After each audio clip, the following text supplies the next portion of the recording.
Paling tidak ya harus bener-bener nanya ke Quartararo, kumaha ya? Atau minta Sherlock atau kayak Abang Gojek. Ya kan? Tenang Pak, masalahnya adalah kontrak-kontrak rider MotoGP udah pada banyak yang habis pas di musim 2024. Jangan lu pikir terus Francisco Bagnaia, Enea Bastianini pakai motor pabrikan, tenang. Enggak.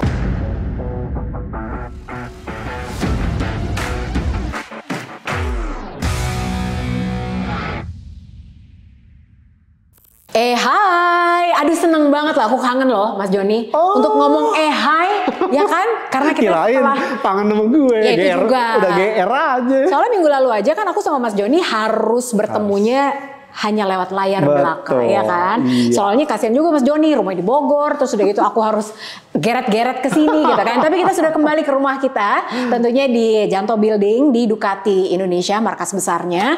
Dan kita sudah ditemani bukan hanya sama Mas Joni Hirono Mulia di sini, tapi juga ada Fani Galih, terus ada ini dong. Mas Joni, ada Ducati Super Sport 950S. Ini cakep banget loh, ini langka sekali. Tambah 50 ya kan? lagi 1000 jeng. Kesel banget ya. Tapi Mas Joni, kita minggu ini udah masuk ke race week. Jelang MotoGP ronde pertama. Libur winter yang kalau menurut rider MotoGP sih nggak panjang-panjang amat deh gitu ya. Karena November kemarin terakhir, terus udah gitu kita udah pemanasan dengan ada pre-season test di Sepang dan juga di Qatar. Kita udah ngomongin tuh minggu lalu di Paddock Talk apa aja yang Mas Joni lihat, terus pendapatnya gimana, gambaran tahun 2024 ini gimana. Tapi kita buka dulu Paddock Talk yang pertama ini dengan news flash. Jadi yang hangat kali ini Mas Joni, nih aku absen dulu ya. Pertama, kita kan kemarin sempat ngomongin soal Firmin Aldeguer sama Borsoi juga. Betul. Nah, jadi pas abis kita siaran. Pas abis kita taping tuh, langsung ada launchnya Prima Pramac. Borsoi ditanya dong, jadi gimana nih gosipnya Firmin Aldeguer bener apa enggak? Dia bilang katanya, aku belum mau bilang iya atau enggak. 2025, malah dia ngomong. Dia batasin, aku nggak ngomong 2025 dulu, sekarang 2024 karena pembalapnya baru dan juga semangat baru. Apalagi kemarin dia agak sedikit flashback, sebenarnya kalau nggak ada permasalahan apa-apa tuh, jadi kita ngawinin 2 gelar pembalap dan tim. Nah, dengan semua telah kejadian kemarin, target kita 2024 ini adalah fokus untuk bisa mewujudkan juara dunia pembalap, juara dunia tim. Benar, tapi sih ya kalau buat kita, Firmin Aldeguer udah dikunci lah pokoknya di situ. Nah, itu berhubungan sama topik kita hari ini pokoknya. Kita mau main tebak-tebakan, kalian juga boleh ikutan main tebak-tebakan ya. Nah, jadi Firmin Aldeguer udah. Terus yang kedua, ternyata menjelang seri pertama di Qatar ini, isu Marc Marquez dengan tangannya, armnya ini, kan dia tuh udah 4 kali dioperasi ya. Gara-gara pertama kali kalau misalnya kalian juga, emang kapan sih cederanya? Itu 2020 ya? 2020 di Jerez. Bener. Nah, gara-gara itu dia lengannya udah 4 kali operasi. Terus ditanya dong, jadi gimana kalian ada masalah? Kamu ada masalah apa enggak lengannya segala macam? Dia bilang, ya ini pokoknya nggak akan seperti dulu dan harus hati-hati banget. Tapi jadi concern nggak buat Marc Marquez menurut Mas Joni? Sebenarnya kompornya itu siapa lagi kalau bukan legenda MotoGP yang kemarin suruh preview tuh, Jorge Lorenzo. Sebenarnya orang-orang udah kagak mikir, dia cerita bla bla. Itu jangan salah, dia ada cederanya loh. Apa ya yakin? Padahal kita udah nggak kepikiran loh. Betul. Gara-gara Jorge Lorenzo nih. Iya dikeluarin lagi tuh, kayak nyinyir gitu. Kayaknya dia nggak mau kesaingin kan, dia emang Spanyol di Ducati pertama tuh yang bikin kemenangan. Cuman gara-gara kemudian disingkirin sama CEO-nya, dia ke Ducati malah ke Honda, di Honda malah bermasalah. Itu pun gara-gara cedera. Cuman memang kalau kita melihat concernnya adalah, saya melihat Marc Marquez tahun ini dengan tahun sebelum-sebelumnya ini agak berbeda. Dia cenderung kalau saya lihat itu dia coba untuk di bawah radar pemberitaan segala macam. Ini memang menjadi istilahnya dia mencoba. Semua orang ngejagoin dia tapi dia sendiri coba menurunkan. Sebenarnya ya dia sadar bahwa kondisinya gue mau nggak mau ini memang keputusan besar, langkah besar. Kemudian juga sekarang mulai banyak wah ya kompor Lorenzo itu lagi, soal cedera, soal apa. Kan memang perannya dia selalu jadi kompor. Iya, tapi kalau saya melihat memang problemnya apa yang dikatakan Lorenzo itu agak linear. Satu, keputusan dia ke Ducati bukanlah ke Ducati pabrikan. Kalau kita melihat kemarin ya ke satelit 2023, oke. Seorang Pecco Bagnaia mengatakan bahwa Marc Marquez jangan dikecilkan karena motor Ducati Desmos Edici 2023 itu motor juara. Terbukti tahun lalu menyapu bersih hampir seluruh ronde dan bahkan Ducati jadi juara konstruktor. Terus? Nah, cuma problemnya adalah ketika melihat Ducati 2024 yang dibawa oleh Pecco, kemudian ya cocok sama Enea lagi. Sama Jorge Martin. Kualat sama itu Jorge Lorenzo. Kenceng gitu loh, Jeng. Bener. Dan bahkan seorang Jorge Martin yang katanya gue agak nggak suka, tapi kemudian dia coba adaptif, dia juga agak cepat. Nah, apakah Marc Marquez dengan dia baru naik 2023 yang speknya jauh ketinggalan dari 2004 itu benar-benar langsung tune in? Itu problem juga karena kemarin-kemarin ya seorang Francesco Bagnaia aja bilang, lu gayanya masih bawa kayak Honda. Ke Honda-Hondaan. Iya, gue diakui oleh Marc Marquez. Iya, gue masih kebawa bagaimana karena dia coba untuk main rem depan, ban depan. Sementara itu tipikal pabrikan Jepang. Nah, Eropa ini enggak. Dan di belakang justru. Iya, dan satu hal, ya mereka memakai paket aerodinamika yang notabene dia sampai bilang, berat ya? Bukan berat, tapi karena pakai aerodinamika, gripnya agak cukup besar. Betul. Dan itu sebabnya Pecco bilang ya bawahnya agak berbeda. Jadi benar-benar main roda belakang dan diupayakan memanfaatkan istilahnya posisi tegak karena saat Ducati tegak ini udah kayak udah kebawa kenceng. Betul. Jadi sebetulnya yang kita harus tahu-tahu, yang kita harus paham juga nih, Pedokru, sebetulnya adalah kalau Ducati itu cara bawanya adalah memang spesifik banget. Jadi bedanya apa sih emang bawa Ducati sama bawa Honda gitu atau pabrikan Jepang deh sama Yamaha. Jadi kalau Ducati itu, nah di sini pinternya Pecco. Jadi kalau Ducati nih, engineer-nya misalnya aku nih yang bikin gitu ya, si GP24 Pecco. Ini GP24 cara bawanya gini ya, breaking point-nya di sini ya. Caranya begini ya, jadi ada spesifik caranya. Nah, Pecco ini pinternya, dia tahu banget engineer-nya minta apa. Dia penuhi itu, makanya dia bisa sangat baik di atas GP24. Sementara kalau Honda, khususnya Honda nih ya itu memang harus banyak mainin badan. Itu yang dilakukan sama Marc Marquez. Dan ini juga terkonfirmasi waktu aku ngobrol sama Johan Zarco. Dia bilang kan dia dari Ducati nih. Terus udah gitu dia sekarang di Honda. Terus ditanya apa jadi rasanya sekarang bawa Honda. Honda tuh kayak old school ya kan, race bike. Jadi bener-bener aku tuh bisa mainin badan banget. Sementara Ducati saking pinternya, jadi justru aku yang ngikutin motornya karena dia udah mikir sendiri gitu. Ya sama aja lah kayak kita pernah ngomong Panigale kan sama Mas Dito waktu itu ya. Jadi mau rebah yang seberapa derajat sih? Smart bike istilahnya kalau dia yang mikir nih gitu. Nah, Pecco itu bisa ngikutin engineer maunya apa.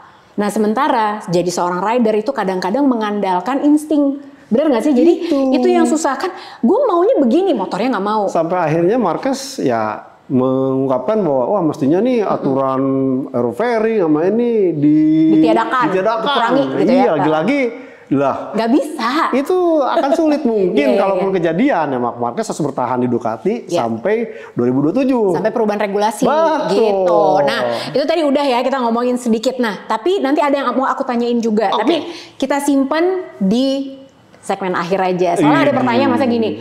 Tapi kan Marc Marquez spesifik katanya dikasih sama Ducati motornya Johan Zarco. Jangan-jangan itu sabotase nanti. Nggak boleh jawab. Nanti dulu ya. Sekarang kita bahas dulu soal Liberty Media yang dikabarkan katanya mau beli MotoGP juga. Sementara kita udah tahu Liberty Media itu adalah pemilik license-nya F1.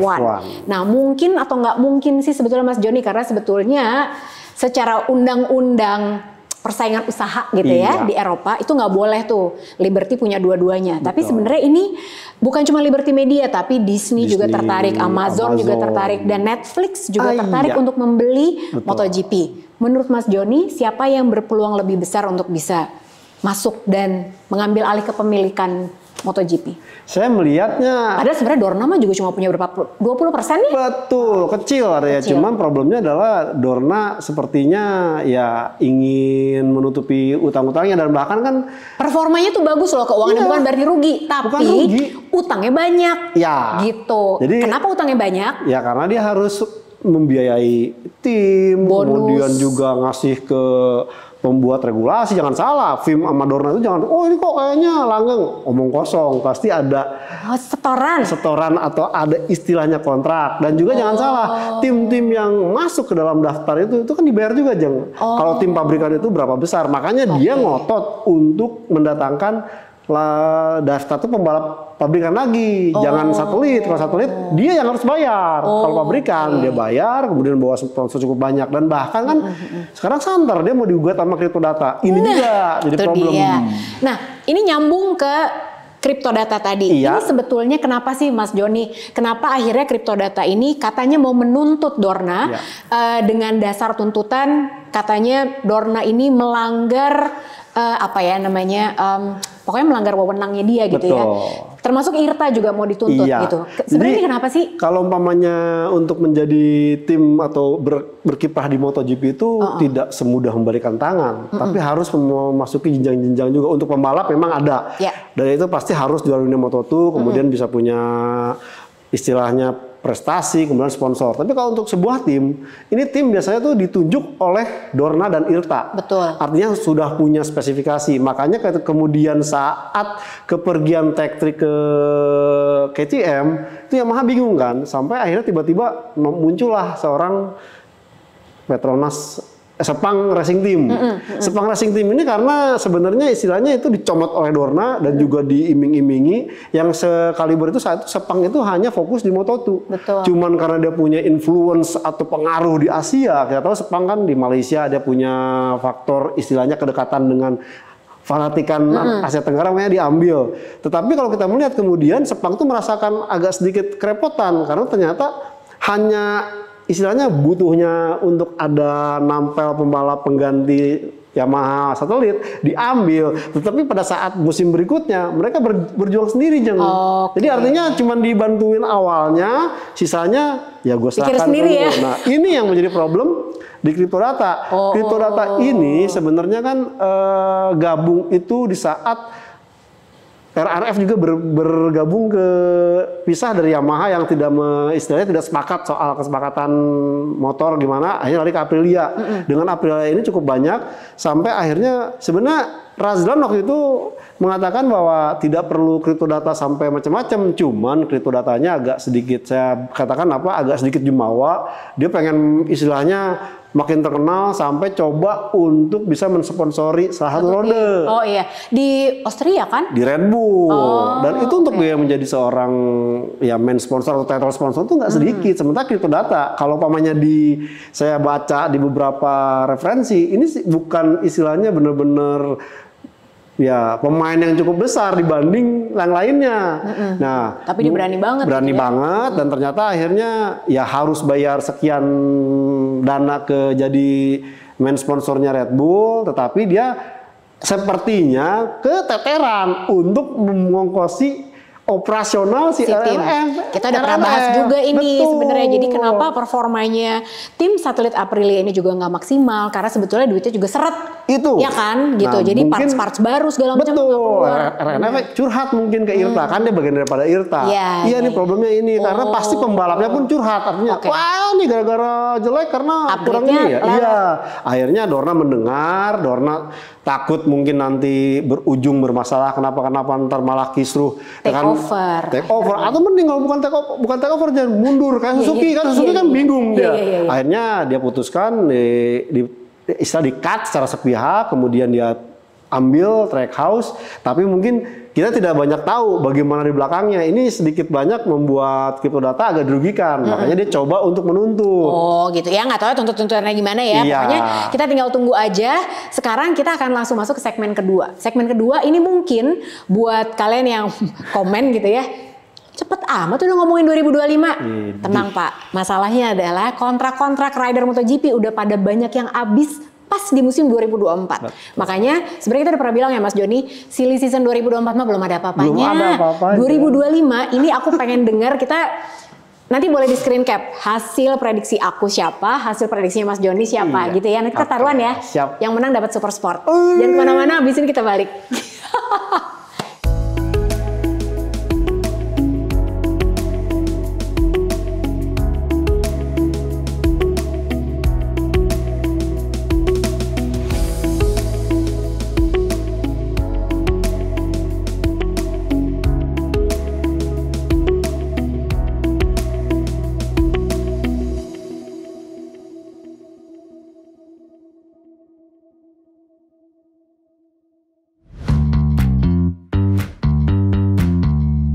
Jadi sebenarnya 2024 ini memang semua kontrak tuh habis hampir semua. Yang udah aman itu cuman Luca Marini. Yang aman kali. Yang aman. Yang aman. Luca Marini, Brad Binder, Peko Bagnaia juga aman lah. Betul. Ya kan? Ntar lagi juga dikontrak. Juara dunia kan. Iya. Yang paling aman lagi ini Pedro Acosta.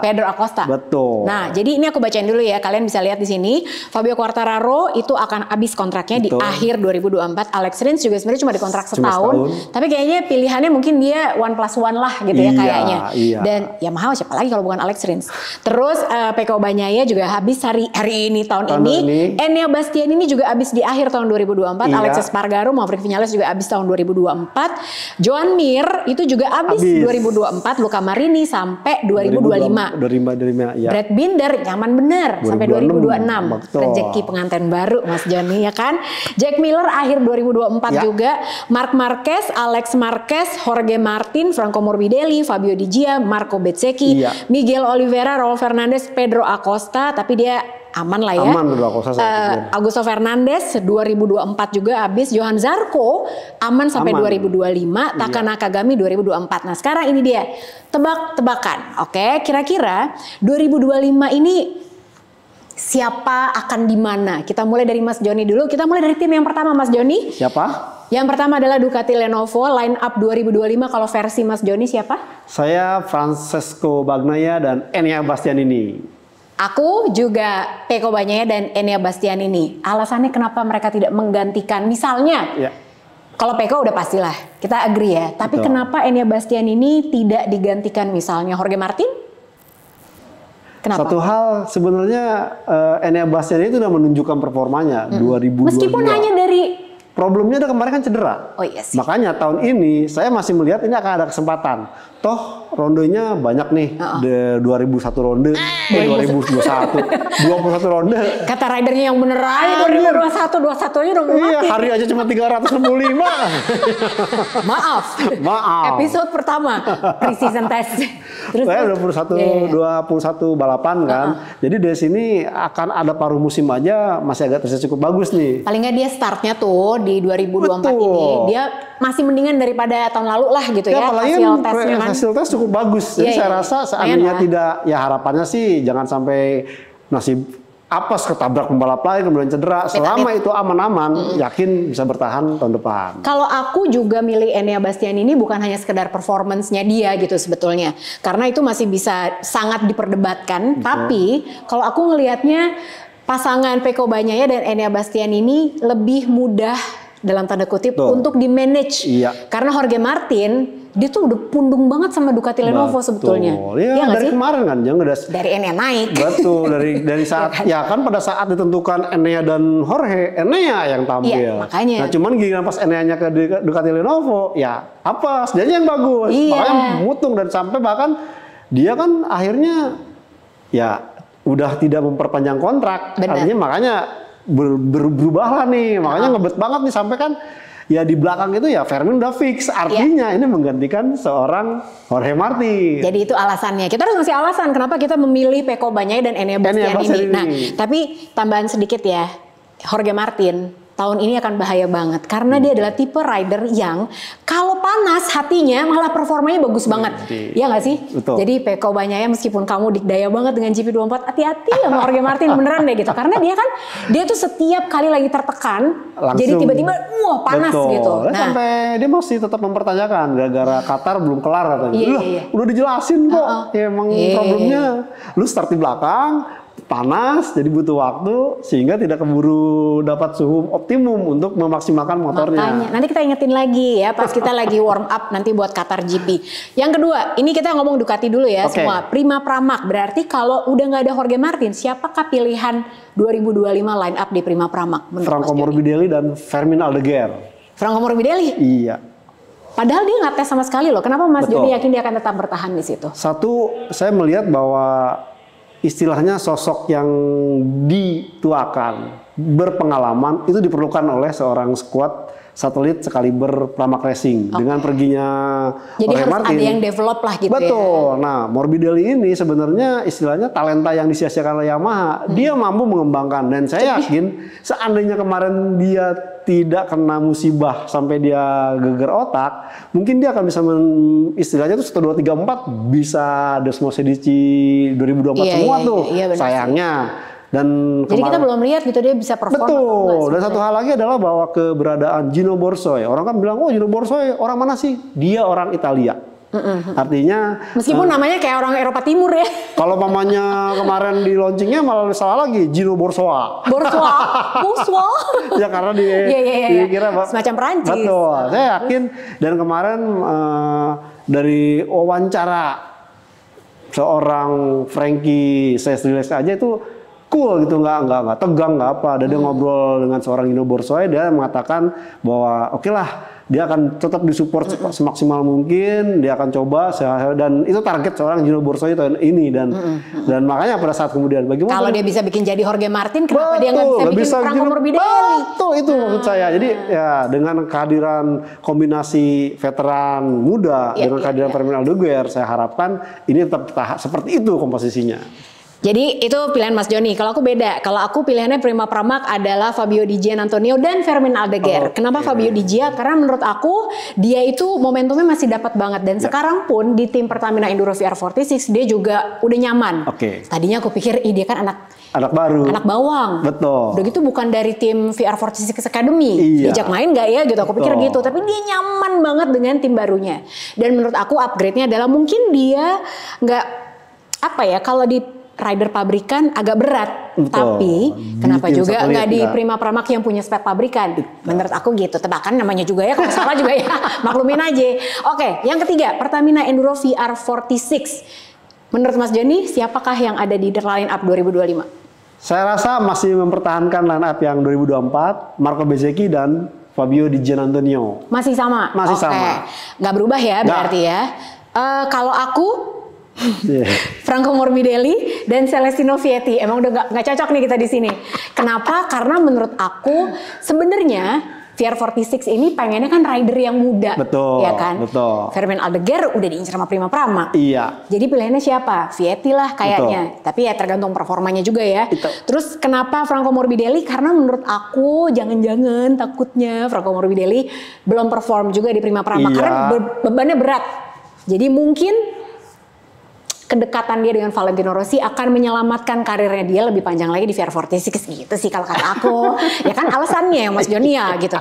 Kita kan main cocok logi kalau di sini, betul? Nah, terus sekarang Gresini Racing. Nah, Gresini menurut Mas Joni? Saya Gresini Alex Marquez. Alex Marquez sama. Terus Joan Mir. Kok sama kita? Kenapa gitu? Apa logiknya di balik itu?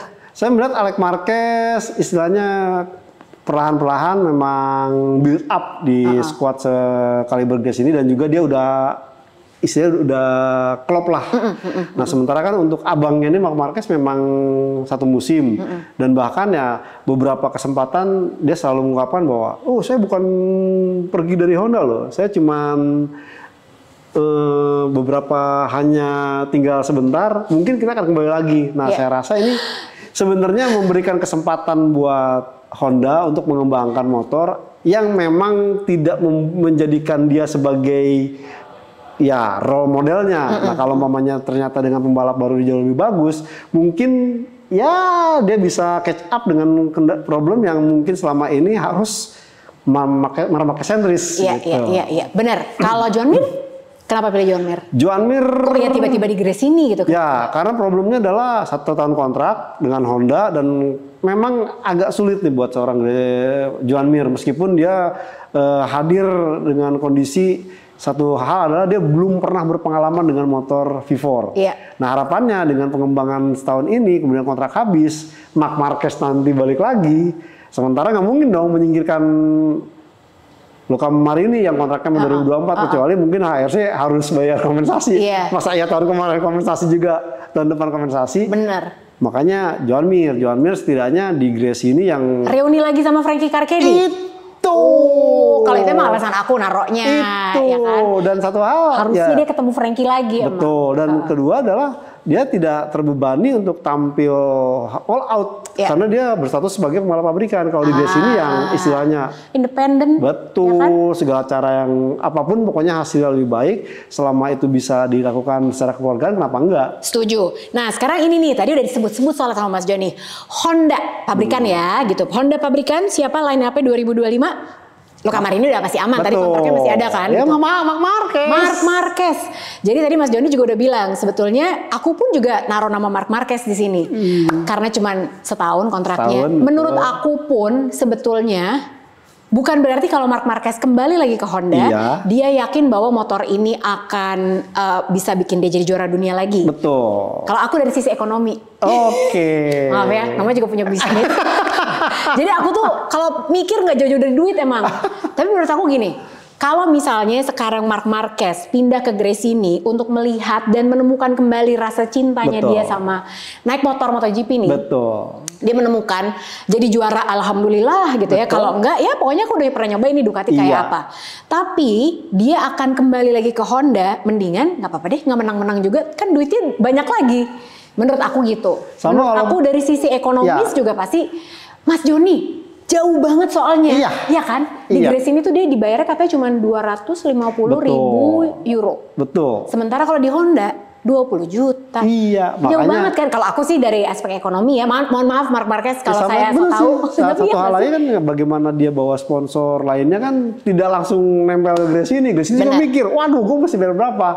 Itu satu hal. Yang keduanya. Meskipun sekarang Grace ini tuh kalau Mas Joni dikirimin press release-nya ada aja sponsor-sponsor baru gara-gara Mark Marquez nih. Betul, ya kan? betul. Cuman satu hal lagi katanya sih ya ada unsur ya spionasenya juga. Bagaimana ntar? Makanya dia nggak boleh buat siapa-siapa. Nah, dia nggak pernah mau ngomong kan. Itu katanya ntar Mark Marquez balik ya dengan istilahnya berbagai macam ilmu yang dia dapat saat dia kalau pamannya kita itu sekolahin ke Grace ini. Iya. Ini lagi program pertukaran pelajar. Pertukaran pelajar. Saya itu. Bener ya. Kan aku tuh cocok banget emang Mas Joni. Oke, LCR Honda. Kalau menurut aku, Nakagami mohon maaf banget. Meskipun kamu ganteng banget ya, Taka Nakagami, tapi nggak perform nih, jadi kayaknya disingkirkan. Kalau menurut Mas Joni line up-nya siapa 2025? Saya Ai Ogura dan Johan Zarco. Sama, Johan Zarco udah aman soalnya ya. Ai Ogura naik nih ya kayaknya ya. Naik karena satu hal, dia juga tuh pertukaran pelajar, Jang. Nggak lama di HTA, dia cobanya kan Kalex mulu. Dia di pertukaran pelajar di Bos Oscuro. Artinya seandainya dia bisa mengendalikan motor yang berbeda karakter, harapannya pada saat naik motor MotoGP udah mampu mengatasi kondisi yang ada. Dan emang Idemitsu, jadi harus orang Jepang. Udahlah ya, pokoknya Ai Ogura. Nah yang ini Monster Energy Yamaha, ini mah. Tapi ini aku agak bingung sih. Line up-nya siapa kalau menurut Mas Joni? Saya rasa mau nggak mau sama Jeng kayak tahun ini antara Fabio Quartararo dengan Alex Rins. Karena selain Alex Rins mau siapa lagi? Betul, ya kan? Gitu. Betul. Akan dipertahankan. Kalau Fabio Quartararo menurut aku yang bisa membuat dia bertahan mungkin bukan karena M1 jadi bisa motor yang juara banget, winning bike bukan. Tapi paling enggak Fabio Quartararo nih sekarang kayak kemarin dia di Sepang P15 kan. Sebenarnya sih buat dia itu bikin pundung ya gitu. Tapi berhubung ada Max Bartolini, ada Marco Nicotra, ada Luca Marmorini, kayak aku suka cara kerja yang baru ini. Jadi dia kayak bertahan, ya nggak sih? Satu hal itu jadi, tapi memang ya. Habis ini juga mau kemana Mas Joni? Itu dia. Jadi sebenarnya kelemahan dia itu karena dia agak sedikit old school pembalap yang istilahnya insting, terus punya motor apapun dia pakai semaksimal mungkin. Pokoknya benar-benar dia mengerahkan kemampuannya untuk bisa melakukan motornya. Nah, dengan istilahnya teknologi yang ada, kemudian Yamaha udah mulai bergeser nih, coba ikutin ritme apa yang dikembangkan oleh pabrikan Eropa. Bagaimana fokus ke aerodinamika, kemudian ada sinergi antara Jepang dan Eropa dengan dia mereka membagi dua lagi nih. Ini balik ke zaman Valentino Rossi sebenarnya. Cuman dulu Valentino Rossi si general manajernya langsung turun tangan, ngomong apa maunya. Kalau sekarang enggak, tetap ada dualisme, cuman memang si Max Bartolini yang menjadi technical director yang menjembatani antara pengembangan motor mesinnya Marmorini dikembangkan padu-padankan dengan istilahnya aplikasi aerodinamika. Benar. Nah, Quartararo belum punya itu. Nah, sementara kehadiran Alex Rins diharapkan bisa meningkatkan performa yang ada dari Yamaha, kemudian bisa dimaksimalkan oleh si Fabio Quartararo. Betul, karena memang nggak ada pilihan buat Fabio Quartararo gitu ya. Tapi itu bisa ya kita bisa mix and match lah nanti ya. Betul. Nah lanjut Mas Joni, Red Bull KTM, Brad Binder udah pasti aman. Satu nama lagi, ya itu juga siapa lagi? Tiburon. Iyalah, Pedro Acosta. Udah siapa lagi ya kan? Iya. Jack Miller kemana dong? Menurut aku Jack Miller akan diturunkan ke gas-gas. Iya. Kayaknya, betul, iya nggak sih? Betul. Dan dia juga ya KTM tuh beruntung banget ya punya Jack Miller sebenarnya. Dia nggak neko-neko gitu dimanapun. Ya udahlah, mau di mana sih gue gitu. Iya aja gitu ya. Satu lagi, berarti selain Jack Miller di Tech 3 gas-gas. Saya masih melihat mungkin akan dikasih kesempatan Augusto Fernandes. Iya, dia tuh belum meletek juga, padahal bagus itu, banget sebenarnya. karena dia istilahnya kan dia memang diambil oleh Red Bull. Orang sempat mikir, ngapain nih pembalap udah veteran diambil, ternyata dia malah juara dunia Moto2. Nah ini memang coba angkat, sebenarnya waktu itu kan problemnya adalah apakah ngorbanin, sebenarnya kan kalau umpamanya Paul Espargaro perform, dia tuh yang istilahnya dikorbankan. Cuman problemnya kemarin Paul Espargaro cedera lama. Akhirnya mau nggak mau ya sudahlah Augusto Fernandes kasih kesempatan, meskipun tahun ini agak sedikit lagi-lagi di nomor 2 kan, karena motor yang benar-benar full spek turunan RC16 KTM itu Pedro Acosta, dianya nggak dapet. Ya mungkin istilahnya ya deh, baru ntar paruh musim kedua baru dikasih motor spek yang sama dengan Pedro Acosta. Ya nasibnya kalau tahun ini sama kayak Raul Fernandez lah gitu ya. Iya. Miguel Oliveira dapat yang full spek 2024. Betul. Sementara dia nanti baru pertengahan musim baru dapat. Nah berarti sekarang kita udah masuk ke Aprilia Racing. Nah ini kalau yang tadi kan semua line up-nya agak-agak membosankan lah dikit-dikit lah gitu ya. Hampir susul. Benar, karena Aprilia Racing ini ada Alex Espargaro yang kemungkinan besar akan resign tahun ini, pensiun gitu ya, di akhir tahun ini. Ada Maverick Viñales yang sebetulnya ini rider jago banget, tapi selalu underperform. Sayang banget gitu ya, entah kenapa kita nunggu dari zaman Yamaha ya Mas Joni. Ya Allah, kapan ini ya Maverick Viñales meleteknya? Iya. Menurut Mas Joni siapa line up 2025? Dengan segala kemungkinan yang tadi aku cerita. Saya sih masih melihat Aprilia masih butuh seorang kapten, artinya mengembangkan motor dan juga balapan cukup bagus, yaitu Alex Espargaro. Tandemnya teman dekatnya saat ini. Besti Jorge Martin. Aku juga sih gitu, karena Jorge Martin ini udah keburu pundung sama Ducati. Betul. Jadi dia ya udahlah Aprilia aja. Dan sebenarnya si El Capitan ini banyak sekali memberikan tips-tips untuk Jorge Martin sebagai orang yang dituakan. Betul. Jadi dia bilang, aku banyak memberikan info dan juga tips soal fitness katanya gitu. Jadi gimana kalau lagi ngadepin race week, latihannya tuh nanya sama Alex terus katanya gitu. Nah kalau aku boleh 2 tebakan nggak? Boleh. Alex Espargaro sama Jorge Martin tuh sama kita. Kalau Alex nggak jadi pensiun. Tapi besar kemungkinan dia nggak akan jauh-jauh dari Aprilia sih. Kalaupun dia pensiun, dia akan jadi ya kayak Lorenzo Savadori lah. Betul, Test Rider. Iya. Jadi siapa dong satu lagi? Marco Bezzecchi. Menurut aku, kenapa tadi aku nggak menempatkan dia tetap di Pertamina Enduro? Jadi soalnya gini, si Aprilia itu pengen banget punya rider Italia. Setuju. Ya kan? Betul. Siapa lagi yang diincer? Iya. Idealnya mungkin bisa Fabio Quartararo, tapi dia bukan orang Italia. Jadi aku ngasih nama Marco Bezzecchi sama Jorge Martin di situ. Marco Bezzecchi ya kenapa enggak gitu kan? Jadi rider pabrikan, duitnya lebih banyak juga. Ya nggak sih?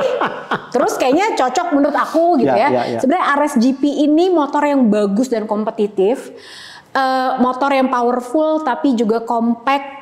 Tapi belum ketemu rider yang cocok gitu. Iya nggak sih yang bisa mengekstrak. Sebenarnya sih idealnya Fabio Quartararo bisa di situ. Menurut aku cocok deh. Ya, setuju. Ya karena hayal-hayal ini kan, nggak apa-apa. Nah, berarti kalau buat tim satelitnya, menurut Mas Joni Trackhouse siapa line up? Racing MotoGP ya Miguel Oliveira dan Maverick Viñales. Iya sih, aku juga cocok. Sama kita. Tapi ya nggak apa-apa, Maverick Viñales juga modelnya hampir sama kayak Jack Miller. Jadi ya udahlah oke aja, paycheck pokoknya dapur ngebul sikat aja kayaknya gitu ya. Meskipun aku mengharapkan banget Maverick Viñales tahun ini bisa kompetitif. Nah itu tadi prediksinya, kita kasih full line up-nya dari Mas Joni dan aku, silakan di screen capture. Kalian kalau mau ikutan bikin juga boleh. Nanti tag aku sama Mas Joni aja, kita kasih yang kosongan apa? Boleh. Supaya mereka bisa tempel-tempel GIF-nya gitu ya.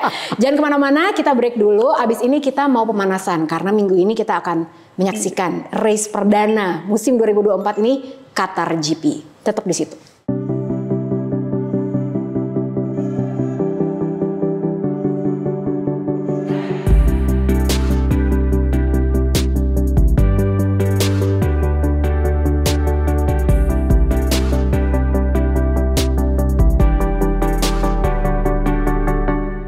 Jadi minggu ini kita akhirnya buat yang kangen sama MotoGP kalian akan mendengarkan raungan mesin MotoGP langsung dari Lusail Qatar. Yang meskipun kata Alex Rins aku agak kagok. Nah, iya. Kalau dia bilang soalnya ini banyak gedung baru kan ya sejak Piala Dunia kemarin. Betul. Kan. Jadi banyak bangunan-bangunan baru, kompleksnya juga baru di Lusail ini. Jadi yang katanya aku juga selalu berpikir gitu ya, patokan rider itu kalau lagi siap-siap ngerem, siap-siap belok, itu patokannya apa ya? Ya nggak sih? Jangan salah, dia tuh pakai bangunan ya. Itu, dan yang kedua kan tahun lalu yang cuma di bulan November, Alex Rins gak turun. Iya enggak, makanya dia kagok. Betul. Aku kagok cenah balapan di sini. Mestinya dia nanya, ntar Alex Rins patokannya apa? Dari warna per sektor, kan warnanya beda-beda sekarang. Iya bener. Dia malah, aku cari bangunan yang itu gak ada. Gak ada. Dia kayak dia harus nyari belajar, alamat. Jadi yang sebelah kiri itu warna apa, itu sektor 1, warna apa, sektor 2. Dan ya paling tidak ya harus bener-bener nanya ke Quartararo, kumaha ya? Atau minta Sherlock atau kayak Abang Gojek. Ya kan? Nah sekarang aku mau ngingetin dulu nih Mas Joni. Jadi ini tuh segmen ini adalah warm up ceritanya untuk Qatar GP ya.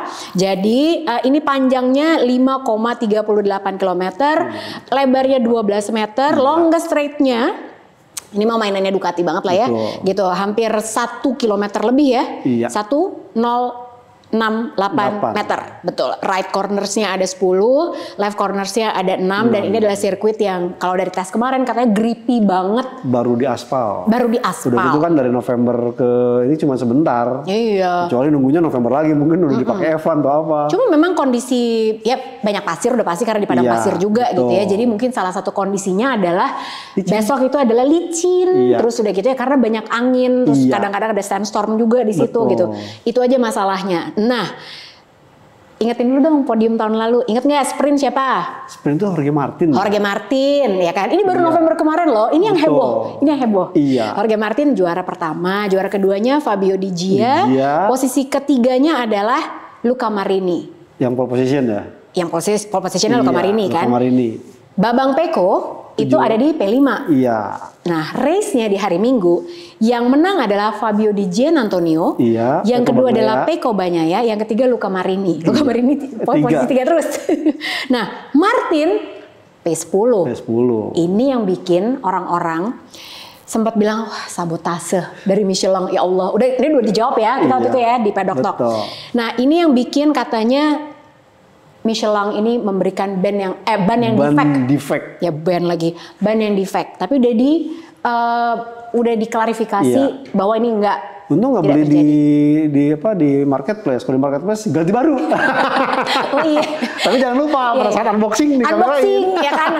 Kamu harusnya kirim video unboxing dong. Gitu. Ketahuan banget kita tukang belanja di e-commerce ini ya kan. Nah, Mas Joni. Ini berhubungan sebelum aku nanya tentang prediksi.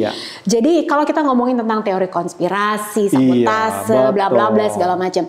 Ini kan ada 2 nama yang sebetulnya menjadi pusat perhatian. Pecco Bagnaia udah pastilah ya gitu karena dia kan juara dunia dan dia OTW untuk merebut gelar juara dunia ketiga tahun ini. Ada 2 nama yang diomongin banyak orang sebelum musim ini mulai. Satu Pedro Acosta, yang kedua adalah Marc Marquez. Ada yang bilang Marc Marquez ini wah pokoknya dia naik Ducati. Gila, motor udah paling cakep gitu kan, masa dia nggak bisa juara? Pasti bisa jadi juara dunia. Tapi ada juga yang bilang, Mbak, tapi dia kan dapat motornya Johan Zarco. Nah, kita jelasin dulu nih Mas Doni.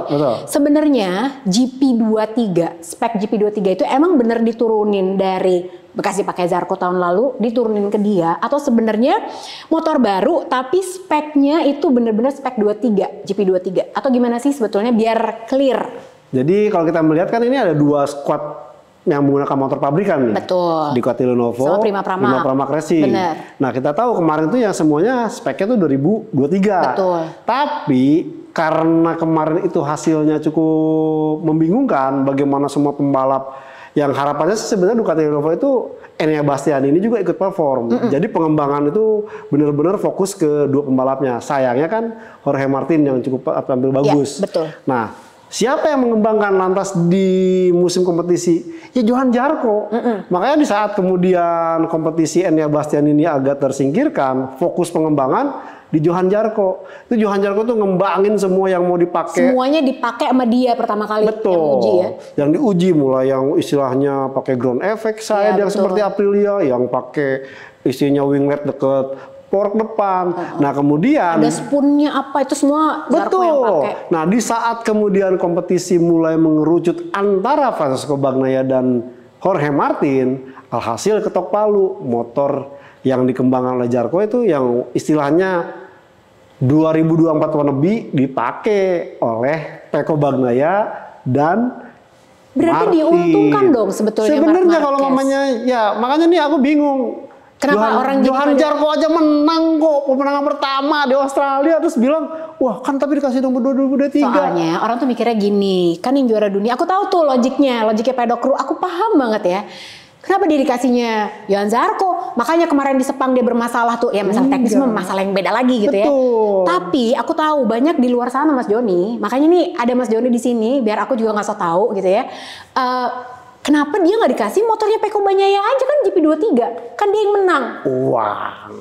Di sini Lagi-lagi jawabannya. uang. Jadi gini. Ini kata Opa Gigi Dalinya ya, gitu. Jadi dia bilang ngobrol nih. Dia bilang gini. Jadi kompleks banget emang. Kan tadi kita udah bilang di awal. Ducati ini adalah motor yang sangat pintar. Dan semuanya itu elektroniknya pol-polan. Kita sebut salah satu ya. Ini katanya Gigi Dalinya nih. Misalnya whole shot device deh. Gitu. Whole shot device nih buat start nih. Gitu. Itu ada yang nggak bisa dipasang di GP 2023. Iya. Karena apa? Karena Gresini tidak akan punya uang untuk meng-hire teknisi yang ngeliatin whole shot device itu. Bekerja maksimal atau enggak. Bener. Nah itu ternyata buat satu part itu aja dia butuh sekian banyak teknisi untuk ngeliatin oh ini udah bener apa enggak. Ngeliatin datanya. Itu cuma satu. Makanya memang kalau dilihat di Ducati Lenovo atau di Gresini Racing itu orangnya banyak banget. Sampai Ducati Lenovo itu memberikan teknisinya untuk ke masing-masing tim yang pakai Ducati. Nih lo gue kasih dia teknisi. Karena nggak akan cukup. Jadi uangnya juga nggak cukup sebetulnya, bener kan? Jadi kalau mamanya urusan kayak kita ke restoran nih, itu ada istilahnya menu paket hemat, ala carte. Nah, ini yang ditawarkan mamanya bener-bener katakanlah Marc Marquez mau ala carte, ya Gresininya ini makanya aku pikir kemarin itu dengan Marc Marquez bergabung ke Gresini, ini bakal istilahnya bayarin gitu segala macam teknologi yang ada. Ternyata enggak. Karena memang statusnya seperti itu. Bahkan ya kalau sampai katakanlah Ducati pabrikan nih ngasih speknya yang semua sama, dia terkalah gengsinya di mana? Itu pertama. Betul. Yang kedua, ya ada uang, ada barang. Nah si Ducati pabrikan ini yang saya bilang dulu ini Ducati pabrikan sebenarnya bener-bener istilahnya mengadopsi dunia balap superbike. Win today, sell tomorrow. Dia dengan menang di Ducati MotoGP ini, dia bisa menjual istilahnya siapa yang mau pakai motor gue nih, istilah gitu. Tapi segini nih, ya mungkin kasarnya ada paketnya. Paket A harga sekian, paket B paket listingnya ada. Bener. Jadi sebenarnya ini ya Mas Joni yang kita harus klarifikasi di sini adalah bukan berarti Marc Marquez dikasihnya cuma motor Johan Zarco. Enggak, bukan itu. Tapi secara financial memang itu mumpuni untuk Gresini dan sebetulnya diuntungkan juga karena semua pengembangan GP23 itu ada di tangan Johan Zarco. Ya kan? Jadi makanya Johan Zarco sebenarnya kemarin pergi itu pun itu agak bikin kecewa Ducati. Orang dia pengembangnya. Jadi udah jangan bikin soalnya pada suka bikin teori sih gitu. Satu hal lagi. Jangan lu pikir terus Francesco Bagnaia, Enea Bastianini pakai motor pabrikan, tenang. Enggak, itu justru lebih berat. Rusak. Terus itu rusaknya kalau rusak yang cuman body part doang, oke lah bisa diganti. Tapi kalau yang rusaknya udah mesin, terus si whole shot device-nya, terus si head device-nya, itu biaya lagi dan itu ada nilai-nilai tersendiri. Jadi pada saat jadi pembalap pabrikan itu kenapa? sulit seorang pembalap itu jadi pembalap pabrikan itu bukan serta-merta udah deh gua naik motor juara. Enggak. Duitnya banyak gitu, iya. bukan. Dia harus mengembangkan. Iya. Dia harus perform.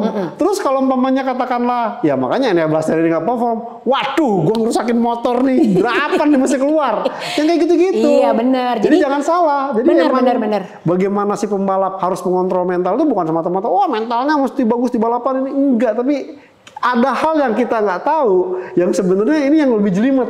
Iya. Masalah yaitu pengembangan, betul. hitung-hitungan duit, terus resiko dia kalau rusak, gue mesti ngeluarin berapa ya? Makanya, jadi sebetulnya menurut aku Marquez ini ada di Grace ini menguntungkan buat dia karena beban pengembangan yang selama ini ada di pundaknya dia selama dia di Honda, sekarang dia tinggal pakai aja, ya kan? Tinggal pakai, ngobrol sama Frankie Carragher dan Frankie Carragher ini juga seru banget karena dia bilang. Jadi gimana nih Marquez bisa nggak nih jadi juara? Nah itu dia sama aku itu karakternya beda. Kalau aku itu sebetulnya setupnya buat race jangka panjang. Jadi gimana caranya ban itu bisa lama gitu masa pakainya. Makanya Fabio Di Gia ingat kan dia tuh bisa fight di akhir-akhir gitu. Marquez itu selalu nge-push di awal-awal. Nah perbedaan karakter ini yang mereka masih harus bisa cari jalan tengahnya. Nah terus waktu ditanya, jadi Qatar gimana nih? Qatar rekor aku bagus banget ya sama Frankie Carragher kan? Kan dari 19 yang dia ngasih. Iya. Kode apa aku lupa. Oh itu Map 8 kalau nggak salah. Yang lalu ya kan Mapping 8 yang jadi heboh ya kan? Padahal sebenarnya emang nggak bercandaan dia sama Fabio Di Gia cuma sama Di Gia kalau mamanya lu udah mampu ini overtake ya udah. Padahal orang pada bilang waktu itu Mapping 8 tahun lalu dan dia ngalah. Itu dia bilang kalau aturan tekanan bannya masih tahun lalu loh kan sekarang katanya mau diturunin lagi. Benar, tapi soal tire pressure ini kan panjang banget ya. Kita nggak akan bahas hari ini karena ini juga masih diratifikasi cenah ya kan masih. Jadi enaknya gimana nih gitu karena itu emang ribet banget ya tire pressure? Bukan ribet banget, emang itu ada yang kalau gue sih kalau mau nyalahin Matt Oxley itu bocorin omongan WAG ke media. Matt Oxley ini semua gara-gara kamu ya kan? Nah sekarang sebelum kita tutup, Mas Joni prediksinya 1, 2, 3 untuk race. Kalau sprint aku nggak pernah mau kasih prediksi sprint, biarin aja lah gitu. Agak ajaib sih memang. Iya. Saya kalo untuk race Pecco Bagnaia. Padahal dia belum pernah menang loh. Itu harus bikin di Qatar ini pertama kali menang di Qatar. Oke, karena ruatan dulu deh Pecco. Iya masa udah juara dunia dia nggak menang di Qatar, malu-maluin sama gurunya juara di Qatar 4 kali. Pecco 1, 2. Kedua saya melihat Enea Bastianini bangkit. Oke, 3. Ketiga ya juara yang di kemarin Fabio Di Gia. Wah, oke. Aku Fabio Di Gia. Marc Marquez, Pecco Bagnaia ya. Aku naruh Marc Marquez loh juga. Karena Frankie Carragher-nya, kalau menurut aku ya, dia udah tahu setupnya dan dia udah tahu Qatar dengan sangat baik, menurut aku gitu. Nah, tapi kalau kalian punya prediksi sendiri, boleh ikutan prediksinya di kolom komen. Atau kalau mau ikutan MotoGP Guru dong, boleh. Itu dapat hadiah. Kalau di kolom komen kan berantem sendiri biasanya ujungnya. Ini gurunya ibu guru apa bapak guru? Bapak guru, ibu guru, ya kan? Kita bisa lah. Ini bocoran nih, maksudnya buat kalian mau masukin submit prediksinya, boleh di MotoGP Guru gabung sama liganya Pedok Talk karena kalau di situ kalian masukin prediksi, kalau benar poinnya nambah dan masih ada hadiah Ducati Panigale juga. Terus tiap minggunya juga aku akan bagi-bagi hadiah buat kalian. Ya udah, kalau gitu jangan lupa ya. Sekarang udah 91.600 subscriber, alhamdulillah. Jauh ya Pak, ke 100.000, ya Allah. Ya kita dayung 1, 2, 30 terlewati. Harus bikin gosip sih Mas Joni. Gosip, ya kan? Gosip apa nih? Ya harus yang spektakuler supaya maju loh viewsnya ya kan. Terima kasih banyak buat kalian yang udah nonton. Jangan lupa buat like, subscribe dan juga share konten ini ke teman-teman kalian yang lain. Kalau mau komentar, mau nanya ke Mas Joni, mau nanya ke aku, mau diskusi misalnya, kita akan baca dan insya Allah bisa di-reply secepat-cepatnya. Terima kasih banyak loh Mas Joni. Sama-sama, Jon. Jangan bosan, kita ketemu lagi minggu depan. Oke? Oke. Sampai ketemu ya. Bye.